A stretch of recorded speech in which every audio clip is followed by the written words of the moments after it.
Sarebbe bene che ci fosse il comitatone, perché il comitatone è presieduto direttamente dal Presidente del Consiglio e questo potrebbe essere l'occasione per fare il punto.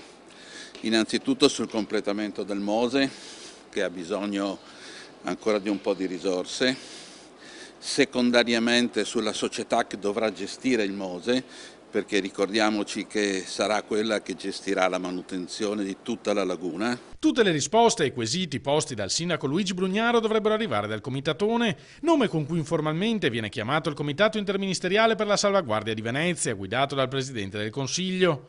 A invocarlo è il sottosegretario veneziano all'economia Pierpaolo Baretta. Nella legge di stabilità gli fa eco l'assessore comunale al bilancio Michele Zuin. Ci sono 4 milioni per il 2016 e 8 milioni per gli anni successivi, ma non possiamo usufruirne senza una riunione del Comitatone che il sindaco ha chiesto fin dal giorno del suo insediamento.